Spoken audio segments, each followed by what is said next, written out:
చాలా సంతోషమండి. ఒకసారి అంట ఒక రాజుగారు మంత్రి గారు ఉన్నారంట ఒక రాజ్యంలో. రాజుగారు ఏదో పండు కోస్తూ ఆ చాకు జారి ఏలు దిగిందంట. రాజుగారికి చెయ్యి వేలు దిగిందంట. వెంటనే నొప్పితో బాధతో అరిశాడు. అబ్బా అంటాడు కదా, నొప్పి తగిలితే. ఏమైంది ప్రభు అంటే, రాజు అన్నాడంట మంత్రితో, నా వేలు దిగింది అన్నాడంట. దేవునికి స్తోత్రం అన్నాడంట. ఏమన్నాడు? నా ఏలు తగిలితే నీకు సంతోషమా అంటే అది నీ మంచికే అంట. నీ వేలు దిగింది నీ మంచికే అన్నాడంట.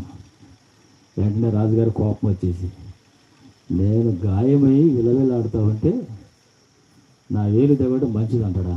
బట్లరా, దీన్ని తీసుకెళ్ళి జైలు వేయండి. నేను వేటకు వెళ్తున్నాను, వచ్చేదాకా వీడిని జైల్లోనే ఉంచండి, బయటికి తీయమాకండి. వాడికి కష్టమైన ఆహారం పెట్టండి, సుఖవంతమైనటువంటిది ఏది ఇవ్వద్దు నేను వచ్చేదాకా అన్నమాట అనేసి ఆయన వేటకు వెళ్ళారంట రాజుగారు. ఆయన వేటకు వెళ్తుంటే బట్టలను తీసుకొని అడవిలో లోపలికి వెళ్తూ దారి తప్పాడు పాపం రాజుగారు. దారి తప్పి లోపలికి వెళ్ళాడు. తిరిగి రావడం ఏటో తెలియలేదంట పాపం. ఇంతలో ఆ అడవిలో కొంతమంది అటవీ జాతి వాళ్ళు ఉన్నారు, అంటే మనుషులను చంపి తినేవాళ్ళు. వాళ్ళు వచ్చి చుట్టూ అంబులు పట్టుకొని నిలబడారు, ఏదో కొత్త జంతువు వచ్చింది మనకు అన్నట్టు. మొత్తానికి ఆయనను బంధించి రాజుగారిని తీసుకెళ్ళిపోయారు. ఒక చెట్టు కట్టేసి ఇక మరుసటి రోజు ఆయనను చంపి తినాలనుకున్నారు. చంపే ముందు వాళ్ళు ఏం చేస్తారంటే వాళ్ళ అడవి దేవతకు పూజ చేసి బలి ఇచ్చిన తర్వాత తింటాం వాళ్ళకి అలవాటు. కాబట్టి ఇప్పుడు రాజుగారిని బంధించారు.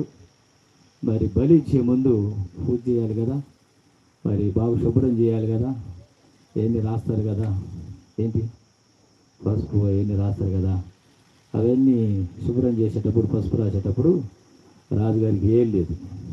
ఏమైంది? తెగిపోయింది కదా.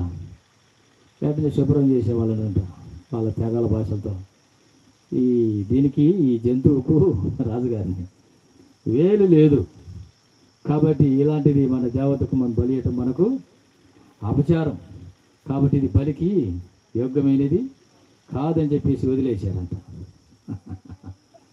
రాజుగారికి ఏం అర్థం కాలే. ఇంటికి వచ్చిన తర్వాత రే మంత్రిని తీసుకురానంట. మంత్రిని తీసుకొచ్చారంట. మంత్రిని తీసుకొస్తే, ఏం మంత్రి ఎట్టంది నీకంటే, ఇది నా మంచికి అన్నాడంట. ఏమన్నాడు?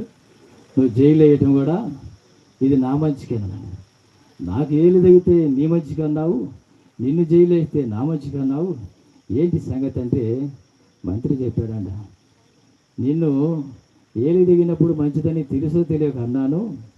వాస్తవానికి నువ్వు వేటకు వెళ్ళినప్పుడు అక్కడ బంధించబడ్డావు. ఆ బలి ఇచ్చేటప్పుడు నీకు వేలు లేదని చూసి వాళ్ళు ఏం చేశారు? తప్పకుండా వదిలేశారు. కాబట్టి వేలు దిగడం నీకు మంచిదే. మరి నీకేం మంచిది జైలు వేస్తానన్న. నన్ను జైలు లేకపోతే నేను కూడా నీతో పాటు వచ్చేవాడిని, నిన్ను వదిలేసి నన్ను చంపి తినేవాళ్ళను. కాబట్టి ఇది కూడా నాకు మంచిగా అన్నాడు. నేను ఎందుకు ఈ కథ చెప్పానంటే, కొన్నిసార్లు కొన్ని పరిస్థితులు మనకు కష్టం అనిపిస్తాయి, బాధ అనిపిస్తాయి, కానీ దేవుడు మనకు మేలు కోసమే చేస్తాడు. దేవునికి మహిమ కలుగును గాక. హల్లెలూయా. కష్టములో నష్టములో